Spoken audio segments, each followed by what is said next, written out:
When it comes to railroad history, some of the findings can be sketchy, where others can be fascinating, but it all tells a story. Today, we're going to ride the Ironton Rail Trail and look a little deeper into what used to exist. If you want to learn more, then just come along with me. Our adventure of the Ironton Railroad starts off here in Copley, Pennsylvania, home of the Sailor cement kilns, which are right there. If you see my previous videos, you definitely recognize these. These are awesome structures. I've covered them before. I've gotten aerial footage. I flew my drone in between them. It's a pretty fascinating sight and standing the test of time as a reminder of what used to exist here. And it just says they're an iconic feature of the area, representative of the history of Copley and the Lehigh Valley. And it says they were discontinued in 1904. There's a lot of information you could learn about them if you do come here. There's placards all over the place. But beyond that, this guy's also here. Who invited me? And he just shows up from time to time. Yeah, well, you know. So we are doing a bike ride. I'm also riding on a new mode of transportation, which we will talk about a little bit later on. But in the meantime, we are going to head probably in this direction. I know there's a few familiar things, some of which stop me in my tracks literally. Others are just kind of neat to check out. But I do have a plan to make it different than our previous trips. We'll talk about that in just a moment. So what my plan is to cover this rail trail differently than I've covered it before, because I have made a few videos here, including a large group ride that we did a few years ago.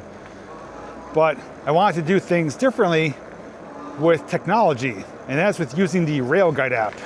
So my plan is to periodically check the app, show you with screenshots kind of where we are in relation to the rail history, the rail infrastructure, and see if anything used to exist that maybe we aren't aware of. So beyond that, in a little bit I'm going to tell you some details, not only about the Ironton Railroad, some dates and some details about it, but also 2 other railroads to operate in this area too. So there's a total of 3 railroads that basically came through this area that played a major part in the olden days with transportation of goods. So up here, we'll make a pit stop, check the app, and see what it looks like from there.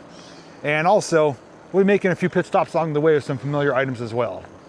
Pull over, and on Rail Guide, we have 2 lines showing up. Right here where we're riding, Ironton Railroad, and over there in that clearing, Lehigh Valley Railroad. In this area, they ran parallel to each other, but the reason we stopped is because there's something back here in the brush that you can't see from here, but we have shown it before, and it's still existing today. And here it is, an abandoned boxcar.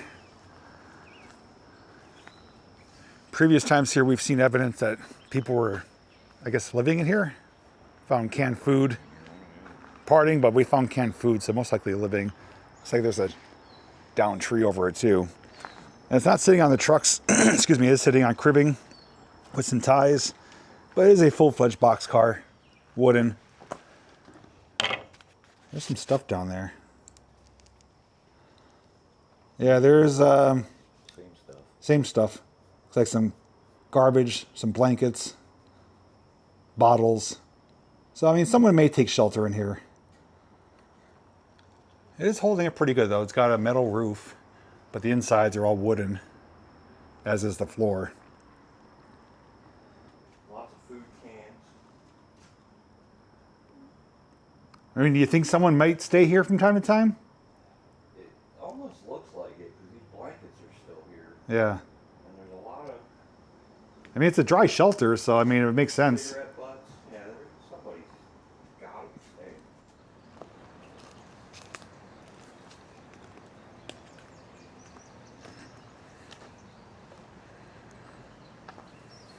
Came upon a section of exposed rail here, and it's 1913 right there. Open hearth, and looks like Bethlehem. Would make sense around here. Yeah, we're close to Bethlehem. Yep. So these rails right now are 113 years old. Now RJ said they've been here. I just didn't remember seeing them because they're more exposed now. They cleared out the area a bit. It was really overgrown previous visits, so since they cleared it out, clearly visible here today, and pretty confident this was part of the Ironton. Spikes are still in place and everything there. Oh, switch. At least what's left of it anyways. So there's probably a siding coming off the main line right there where the rail trail is. You see it kind of branching off. Probably serviced something around here at one time. Most likely a spur line. But for how old they are and from the last time they were used, they're holding up quite well. It's good to see that this is still a reminder of what we're actually riding on today. But then they just end right here, and they weren't cut, they were detached. You can see they unbolted it right here. Just took it apart. I know you can't see, but we're just glancing at the app one more time. And we're wondering if maybe at one time Ironton and Lehigh Valley share trackage rights, because they're literally less than a stone's throw apart. Lehigh Valley's right there, probably about 20, 25 feet away from the Ironton. So that switch that we saw, maybe switched over to Lehigh Valley, maybe it didn't, but something to think about since they are that close to each other, at least in this particular area. So we did pass underneath something a little ways back. We're going to return to that later. That is one of the things that I had been looking forward to returning to, seeing if I do any better on it. But right up here though, really nice scenic area, plenty of shade. There's a big pipe right there. Lehigh Valley still off to our left. And on the far left is the Thomas Iron Works area, which I do hope to do a video on maybe later this year. Another discrepancy right now where we are on the Ironton, labeled as C&J. Lehigh Valley still off to our left. RJ told me, which I'm going to confirm with some aerial images, is that there was a rail yard here off to our left.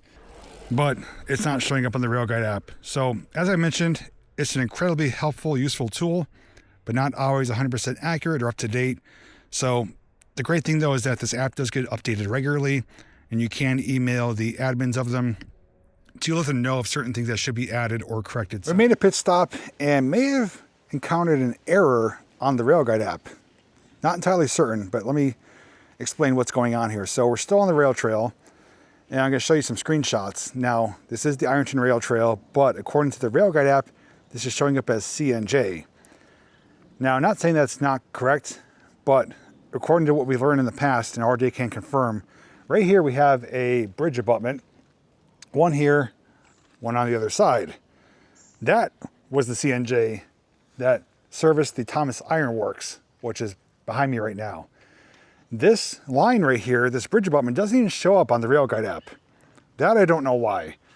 So it could be that it just wasn't added yet, or they could have maybe made a mistake of documenting the C&J as the Ironton, or the C&J went over the Ironton because it crossed over it twice.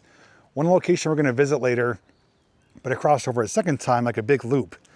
And the Thomas Iron Works is all back there, which is why the C&J did come through here. So not to say it's incorrect, but we do have some doubts that it's accurate. But this does show 1906 right here. Lehigh Valley would still be over there behind this other abutment, which does have a mural on here of some choo-choo trains. Short little train, switcher engine, flat car, and caboose. RJ, if you want to stand in front of that, give a sense of scale. Do I have to? Yeah, you do. Okay. I twisted my arm. So, it's a good size abutment wall. Feet away now. So, I'd say it's probably about 20 feet high, between 20 and 25. So, plenty of clearance for the trains down here passing underneath them. But those of you watching though, if you happen to know otherwise about right now where we are, based on what we showed you physically and also with the Rail Guide app, was this Ironton? Was it C&J? Was it both? Did they have trackage rights to share? To be determined. If we do learn more, we'll obviously share it with you later on, but just wanted to pass it along since we are encountering that in real time as we're exploring the rail trail.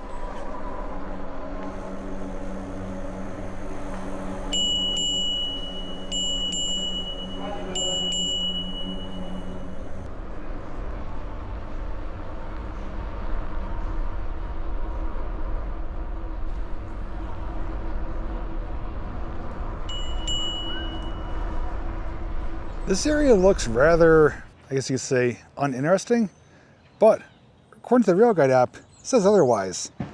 So, off to our left is the roadway.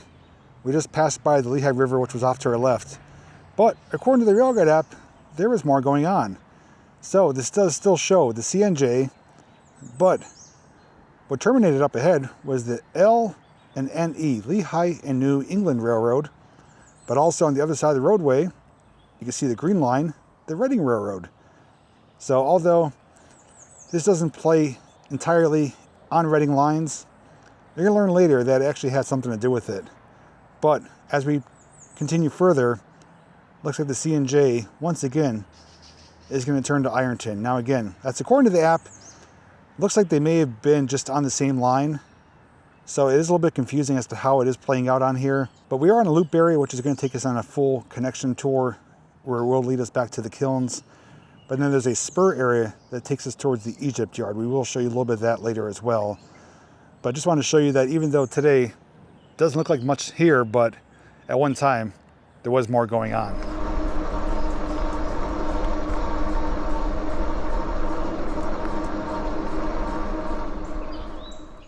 We just came from that direction, and as you can see, there's a few clearings. A clearing there, a clearing there, and the line continues that way.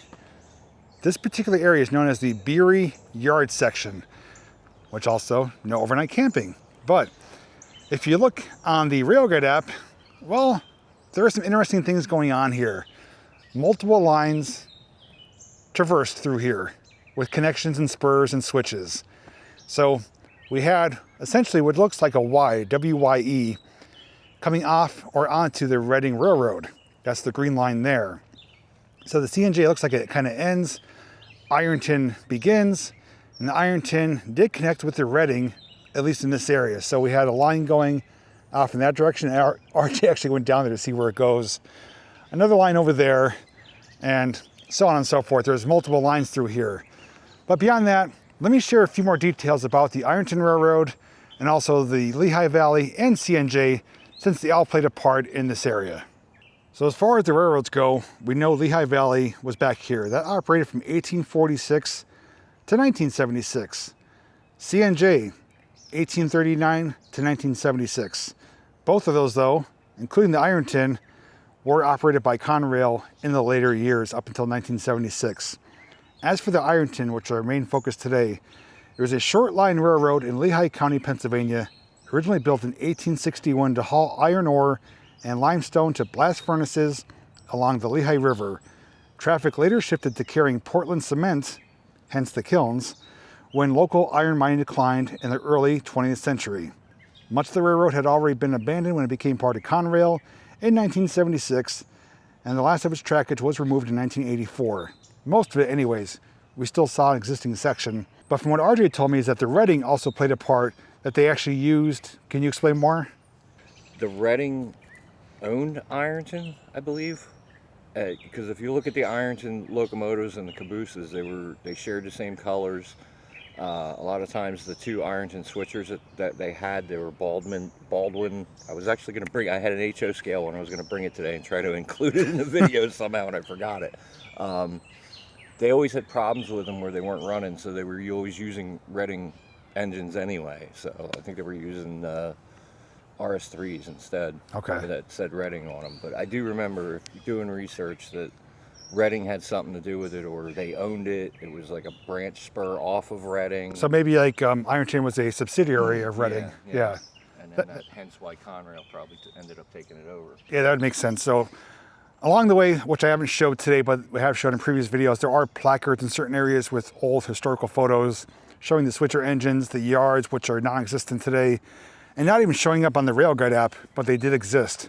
So there is evidence out here of what was taking place, including random areas like this where there's different spur lines connecting to different railroads. So again, today, certain areas look completely transformed and unrecognizable, but with aerial maps and technology, it tells us otherwise. Yeah, smells something good. And we're gonna be riding right over the roadway here. Former train bridge, now rail trail.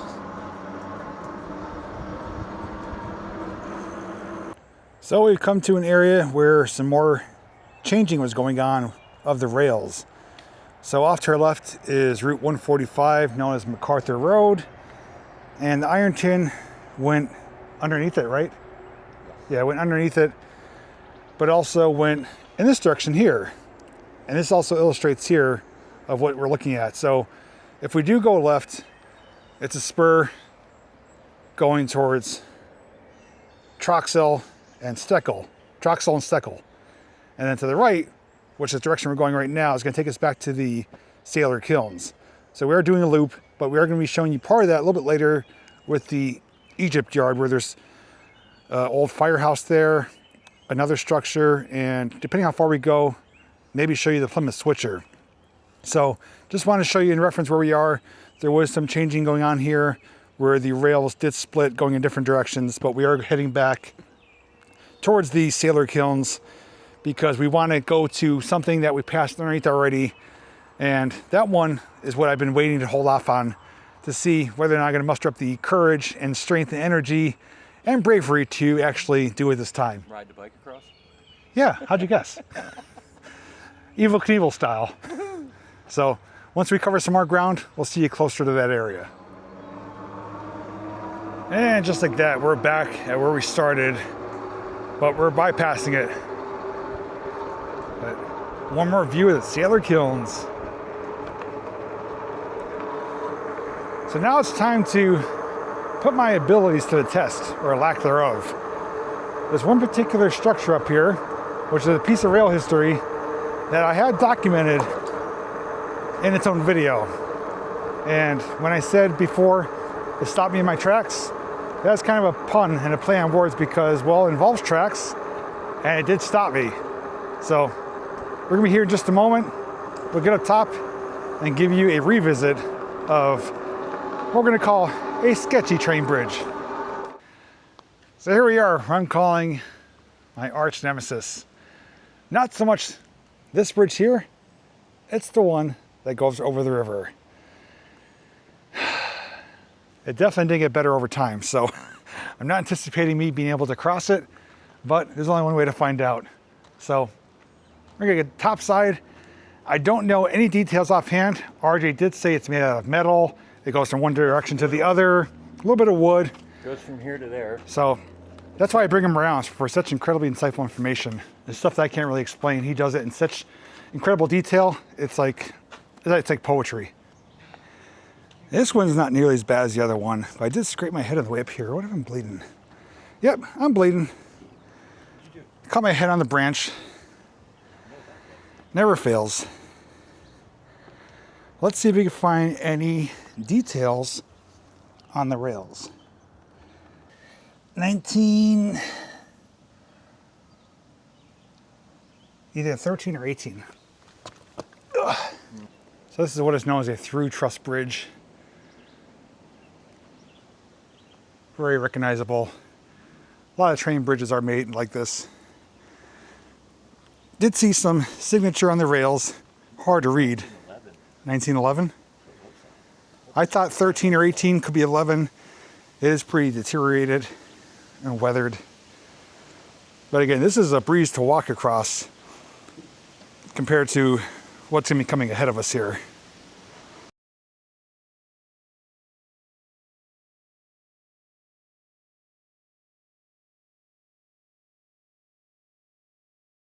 Okay, one bridge down, one to go. As you can see, the rails still do continue. So we're going to walk around them here. You can see we're elevated too compared to the rest of the land, which drops off significantly. And one thing we talked about before that RJ taught us is that this serviced the Thomas Iron Works. It's also connected to the abutment we showed you earlier, where I told RJ to stand in front of it. It was the concrete abutment that didn't show up on the Rail Guide app, and also had the choo-choo train mural. Yeah, I saw this when I walked over. So this was like a big loop, almost, that crossed over the Ironton twice. This is the larger, more significant crossing with two bridges, where the other one seemed like it was more or less just one. But as we venture deeper into the forest here, we're just gonna follow the rails and the path of least resistance. As we saw, confirmed this is CNJ Railroad, which they did not rip up the rails for this. Now, over here is a bit of a quandrum. I'm going to call a conundrum and a quandary. This is where I was stopped in my tracks up ahead. RJ did walk out. Did you go all the way across? Halfway over the river, and I just couldn't do it because up ahead there's some gaps bigger than this, and I got to a point where I almost froze, where I couldn't do anything, and I was able to at least regain some composure and come back to where I am and wait for him. So we're gonna give it the old college try and see how far I'm able to go today. I'm feeling daring, but I'm also not gonna go beyond my comfort zone, at least too much. So fingers crossed I make it farther than last time. This does give me reminders of the old Jessup Viaduct that we've crossed numerous times, where I did face my fears initially. That one I could cross no problem today. I've crossed it numerous times. Yeah, this is where I started losing it. And I'm like, don't know. So today, I'm just trying to think logically instead of worrying about. Walk in here. Okay, this is actually further than I've gone before. So, I'll help play you off. Okay, so far so good. All right, feeling better. I'm in new territory right now. You need a walking stick? Although I'd rather be between the rails, but I'm glad to be on a solid piece of steel. This doesn't go all the way across, so you're gonna have to go back over there. Okay, now I'm starting to get a little, a little nervous. Let's get inside. You're doing good. You're doing real good. Ugh. Yep, the jitters are coming. I'm not going to go much further. When I stop focusing on what I'm doing is when I start hitting the roadblocks, mental roadblocks. Yeah, I'm good going here. Here again, you can. Yeah, I know I could. I'm good here. Sure. Yeah, you're welcome to go. We'll watch from here. Lehigh River, right? Yes. Yeah. Other side is active Norfolk Southern, so this would have branched off of there, and there's also another rail trail over there as well. We haven't ridden that yet, probably will in the future, but I remember we heard trains last time, and active NS tracks are on the other side, which you can't see from here, but nice view of the river though. And in case you're wondering what it looks like down below, well, here's your view. Yeah. I'm even having a hard time holding the camera down here, showing you that shot.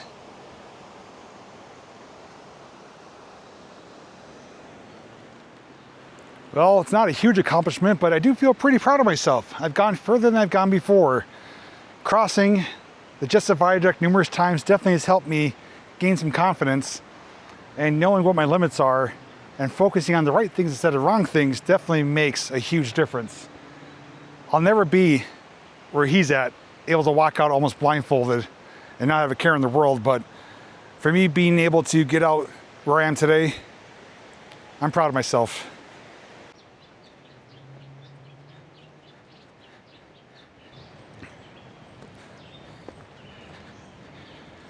Okay, feels good to be back on solid ground.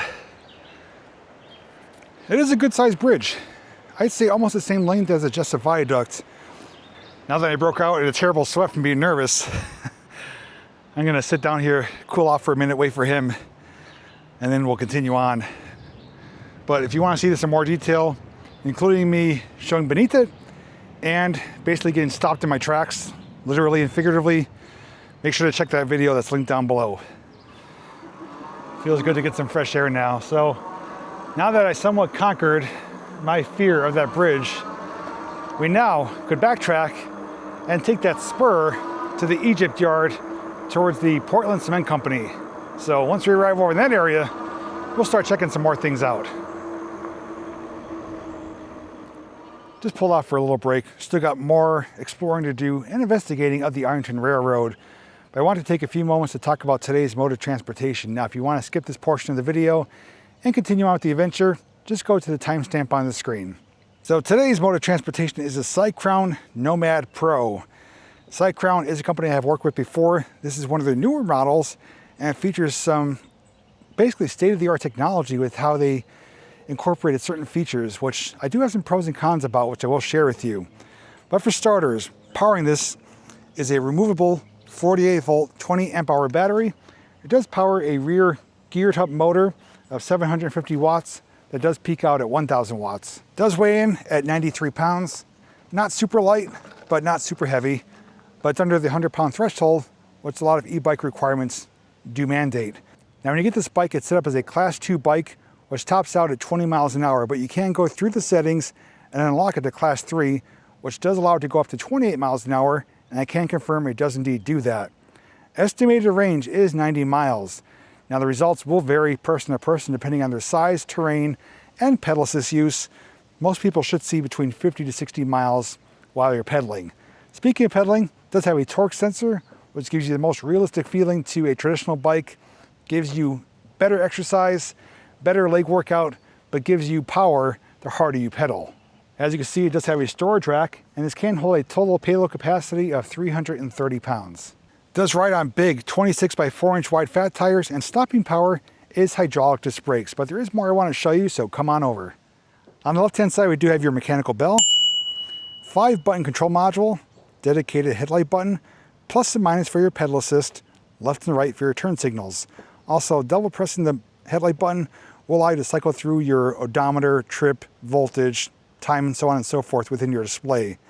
Speaking of displays, it is integrated right here in the handlebars, so it's flush, doesn't protrude at all. And above that is something I've never seen on a bike before. This is an action camera mount. Now I do have my own personal mount down here, so my action camera can just mount on there. Allows you some great POV shots as you are riding about, doing your adventures and filming. But you can mount any type of action camera, even a 360 camera with the action camera, basically a GoPro mount right there. You can unscrew it, remove that, put on whatever you want, but that does come standard with your bike. Right hand side is your 7-speed Shimano gear system, and for throttle, it's a combination of a thumb or twist throttle. So neat combination, I've never seen that before. And the grips are a harder rubber, not the greatest feeling, but they do serve the purpose. But after a while, your hands do get sweaty on them. But nice thumb throttle feature right there. And you may be noticing there's no power button. How do you power in the bike? Well, that's where this comes into play. NFC key card. All you do is tap it on the display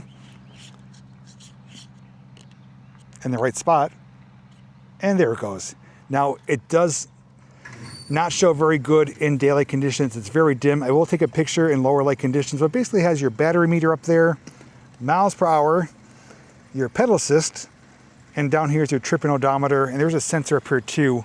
So when it does show that it's nighttime, automatically triggers the headlight, but you can turn the headlight on or off at any time right there.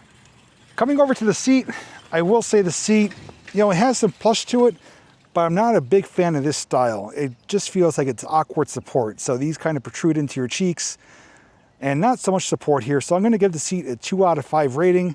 It may be good for some. If I was to keep this, I would put a better seat on here. But it does come standard with the rear rack. Front and rear fenders, plastic fenders, so they don't really rattle around. And down here, a really cool feature is integrated turn signals, brake light and tail light. So they are flush right there, but they're down low to the ground. Anyone behind you is going to be able to see that they are working, whether you're braking, driving at night, or making a left or right hand turn. Up on the front here, we do have front fork suspension. You can lock it out or adjust the compression of it. Right here though is a really great headlight. One of the best headlights I've seen so far. It's a dual bulb design. And when you hit the headlight button, it goes through 3 different functions. You have bright white, amber, or strobe, which is a combination of amber and white. Really bright though, even in daytime, you can see it showing ahead of you. So one of the best headlights I've seen on a bike so far. Now this is where things get interesting with technology. For the battery, you can obviously charge the battery right here with the charge port. Most bikes have that, so easy to charge it while it's in the bike. But if you do want to remove the battery, there's no key slots. How do you do it? Well, once again, your NFC card is your ticket to do so. while the bike's powered on, you're going to long press the plus button, and then it's going to change to BAT on the screen. When it does that, you're going to tap the screen, and it's going to change to on. When that does that, that unlocks the battery. So what you're going to do is come down here.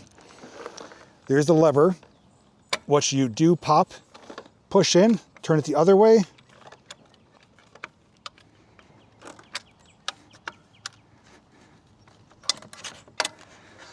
Okay, and then the battery removes just like that. Now once the battery's out, there's a battery indicator. So you can press that, shows you how many bars it has. But there is a downfall when it comes to the battery removal. I'm going to talk about that in a moment regarding my likes and dislikes, because I actually had to do 2 different takes to get the battery to come out. Although it's neat technology, not really incredibly helpful or useful. Let me put this back and we'll talk more details. Now, as we've been riding today, we put over 15 miles on the bike, and it's been riding really well. I like the torque sensor feature, great top speed of 28 miles an hour, and having the action camera mount up here is pretty cool. You know, if you do want to do your journeys or adventures, whether you're exploring or doing rail trails, and you don't want to wear a chest or harness mount, popping your camera right there is a neat added feature. It rides comfortably, but there are some things I'm not really a huge fan of. There's 2 major things that do stand out to me. Number 1 is a key feature that's missing. So since we have the action camera mount to film your adventures, shouldn't you have a way to charge your camera? I would hope so. No USB port anywhere on the bike. I checked high and low, inside and out. I could not find a USB port.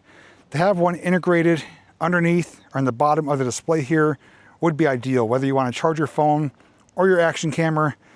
I would like to see that.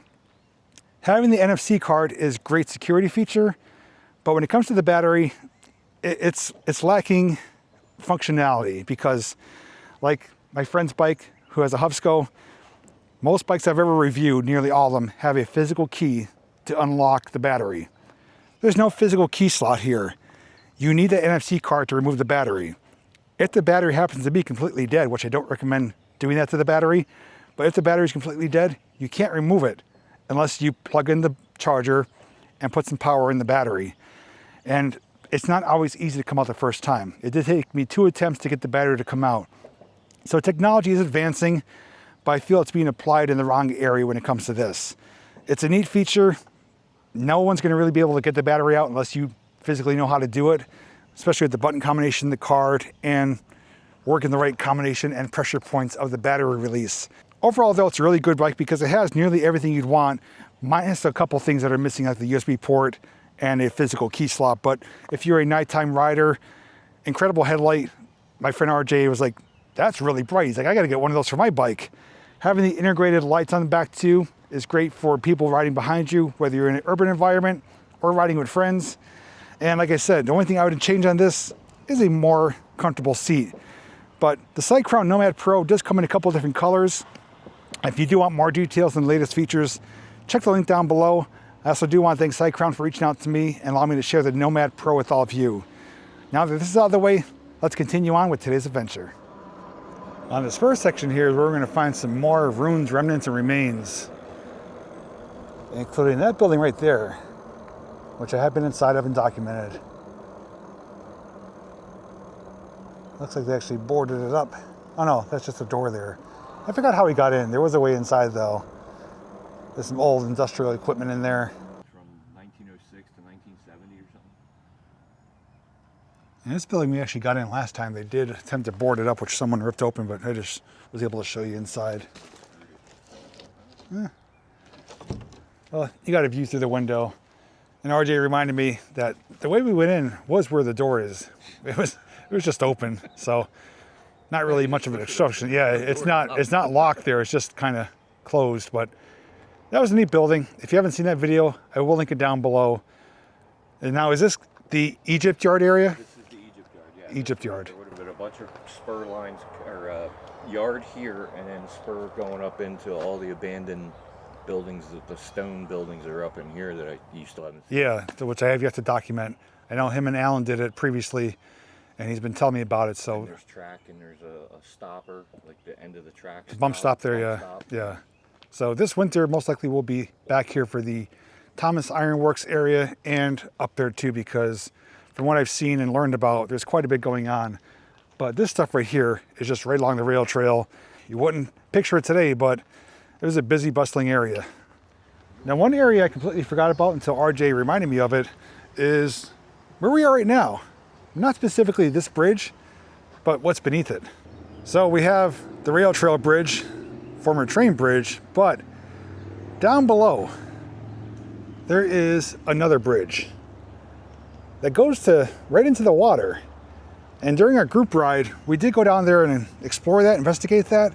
We don't really entirely know what that was for, but there is access past here that goes down like a ramp, brings you down to there, and there's no tracks or anything on it. It looks like a vehicle bridge. So for one reason or another, it leads right into the water. It's just the ramp leading right to the water. So I always found it fascinating because it doesn't really make a whole lot of sense. Leaves you with more questions than answers. But maybe those of you watching this for the first time may recognize that or have some insights as to why that would be like that.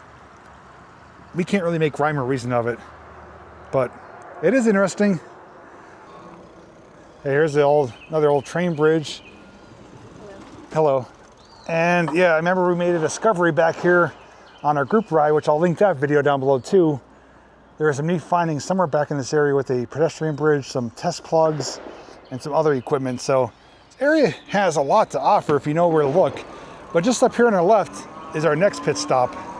Now, as long as you don't mind the noise, there are a few findings here.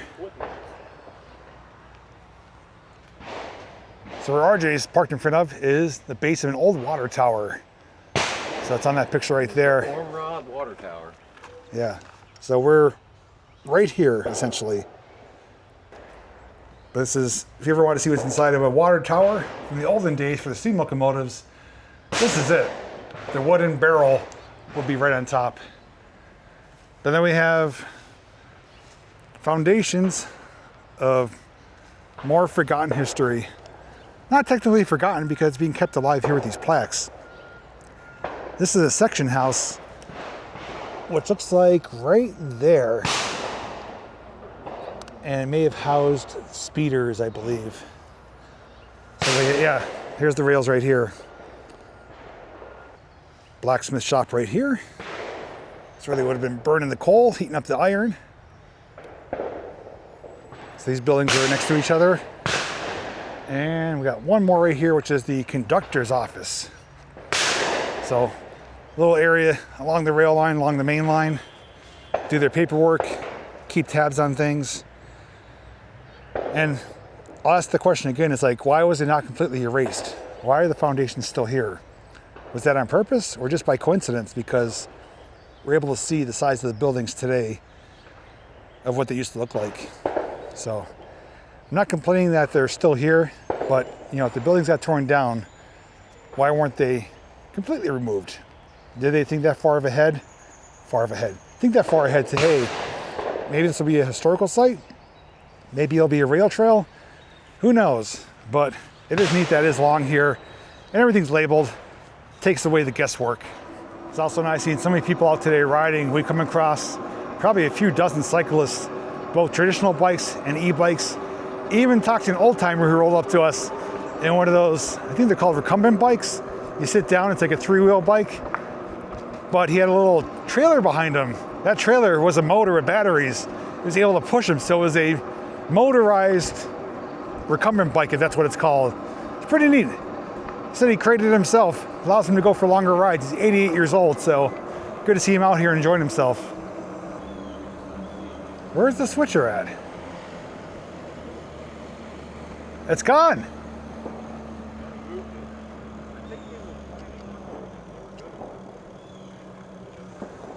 So right in this area was like a powder blue Plymouth switcher sitting right here.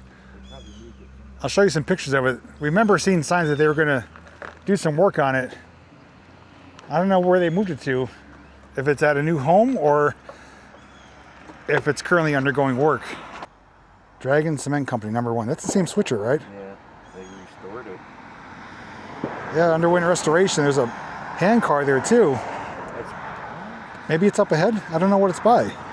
Made a quick pit stop looking at the app because we noticed bridge abutment right there. There's actually one on the other side of the road. This is like a middle column. And according to the app, it looks like that might have been an Ironton spur. LV and Ironton are going parallel side by side right here. And according to the app, that was an Ironton spur. All those gunshots is a gun club up here too. So we're going to hear that as we get closer because there's some more ruins and remnants up here. If it was, I'd be setting them off myself. Ah, here it is. I forgot where it was located. Further down than what I remembered. Yeah, from what I remember, this connects out to the road right here. There was never rails on it for pedestrian or wagons possibly. But it is neat with the arches. And what I've heard from locals, popular fishing spot because you're right over the creek here. This is Copley Creek, right? Yeah. There's actually a rail down there in the water. It's covered in silt, but it's down there. You can see it. There's an old chain here too. Oh, that looks inviting. It's like green pea soup. Yeah, we're guessing probably just a connection for man and or horse and wagon possibly. But it came right out to the railroad here, so could have had multi-uses.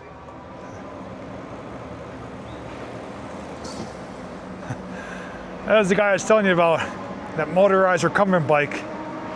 He's out living his best life.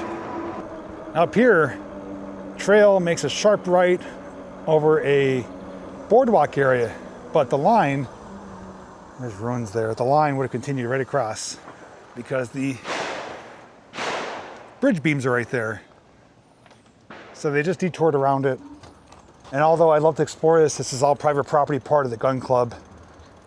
Well, perseverance paid off. We not only reached the end of the rail trail, but we found our missing item.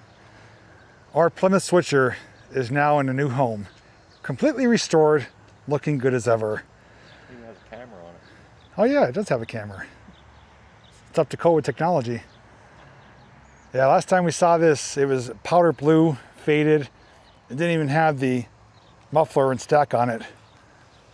And they did a full restoration on it, which is documented here. Dragon Cement Company, 1951 Plymouth diesel locomotive.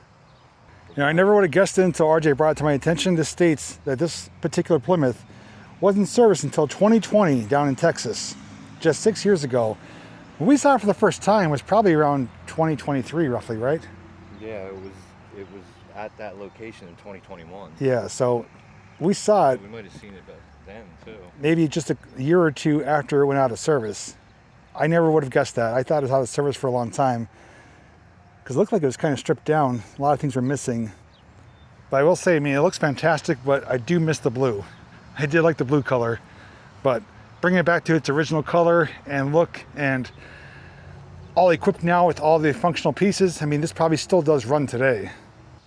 It's got the holes for the poles to push the cars in the yard without having to couple up to them. It's a nice deep green. It is standard gauge, got really small wheels on it. It's not made for speed, just made for moving items around. The big radiator in the Plymouth. Yeah, these are unmistakable when you see these. They all look generally the same. Here's our whistle plate, signal crossing for trains. But beyond that, there's also the hand pump car, which for some reason I don't remember, but RJ said it was parked by the Plymouth at the old location. This also went under, I should say this also underwent restoration. It's a nice vibrant yellow though. Looks good as ever. Yeah, complete restoration. 2026, it was done this year. Hey, this ain't gonna move itself, come on. There's no direction changer, I guess we just go whatever way he wants to. I'm working on the railroad. That's too much work. No, I haven't. Little pavilion there, trailhead, restrooms. This is our first time ever coming this far, excuse us. And glad to see that if you do come this far or start here, this is what you can encounter. We just came off the rail trail. We're back in the Egypt Yard area, and I wanted to show you a place that I forgot about that we visited before. This is now a bird sanctuary, but as you can tell, it's also ruins. You can actually physically walk inside here. I don't remember offhand what this used to be, but maybe we'll find out. But they have done a nice job of cleaning it up, maintaining the area. There's steps now, some gravel areas, and the one thing that stands out to me is the archways. There's one right there where RJ's walking through. That one is bricked up, and this one here as well. So nothing stating right here what it used to be, but look at 1891. Standing the test of time in some form or another. Some of it. Here is another familiar site. We have stopped and checked this out numerous times. Currently undergoing restoration, and it's good to see that something's being done with it, but it's taking a long time. But I remember when we were here, it was in deplorable condition. There was numerous beehives and holes in the floor, and it was just really rough looking. But those are the bikes that give us e-bike riders a bad name. Surons on a rail trail. But hopefully with this restoration, allows it to survive decades more, and a reminder of the old Ironton Railroad that used to exist here. Unfortunately, no longer sitting on train wheels, just concrete blocks, but at least it's a stark reminder of what used to be. Another thing to point out too is once you are here at the train car, where RJ's coming from, well, that was another rail line. According to Rail Guide, that was a spur coming off the main line here, going to Whitehall Parkway and a quarry site back there. There's a couple bodies of water, and spur line dead ends right up there by it with another trailhead. So if you do see this if you do see this rail car along the trail and you look to your left, or if you're coming the other way, look around to your right, that was an old spur line. The old Ironton number 6. Built at the Reading PA shops, as RJ is mentioning, so some ties and connections with the Reading Railroad. Sold to Ironton in 1953. Retired 1966. You can also tell it's an old freight car, rail car, because it has the old journal boxes. And that's the whole reason these cabooses existed. Conductors sit up there in the cupola and look for smoking journal boxes around the turns. Oh, I forgot about this too. The old phone booth and insulator Christmas tree. That is the mecca of all insulator poles we've ever seen. It's got a few dozen glass insulators, mostly teal, few clears and a few whites. And it's showing down here at the old block phone booth. 1902, 1906. Yeah, right there is the block phone. So you ring it, rings to all the phones. So the amount of rings dictates who you're calling. Same thing you have down in the mines too. Now we see them various areas. There's one, where is it? Along the canal area outside the Jim Thorpe Rail Trail. There's also one I found near the swamp area, near Coxton Road, and a few others that I don't remember offhand, but they do exist. But some of them like this are restored, helping keep that history alive.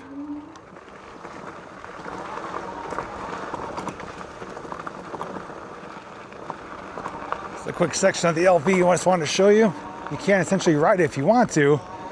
It's not really manicured and paved, but you are riding on a piece of Lehigh Valley rail history over here with all the telegraph poles and potholes and swampy areas. It is a rough ride over here, but looks like it was double lined, and there's plenty of insulator poles along the way. This is basically on the backside of Sailor Kilns. So more than just the Ironton Railroad you could follow and document out here. Well, I'd love to get in there and explore. Not too bad of a backdrop though. So a couple of things I want to mention is that the way we did things today using the Rail Guide app with technology proved to be worthwhile, because we learned not only were different rail lines used to exist, both the Ironton, Lehigh Valley, CNJ, and even a section of the Reading. But we saw where they connected with switches, were separated from each other, where spurs went, sidings. But as we've also learned, the app is not entirely accurate. Some key areas are missing on the app, such as the Egypt yard and the holding storage yard for the Thomas Iron Works.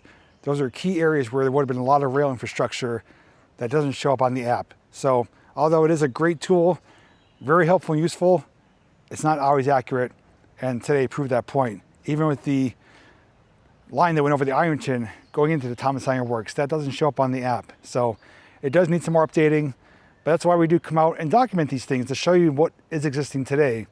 And with the old aerial maps, apps like that, and coming here in real time, we could basically paint a picture of what this railroad used to look like, and to show where the lines went from like the Portland Cement Company to the kiln area here, to branching out for the Thomas Iron Works. I mean, back in the day, there was just so much going on here that you can't really understand it unless you really deep dive into the history of it. But beyond that, it's a great rail trail. There's tons of things to see along it, such as the restored switcher Plymouth. We got a caboose, we got an abandoned boxcar, a not so sketchy train bridge this time. With the help of RJ and me getting more confident with my abilities, I was able to go out a bit further.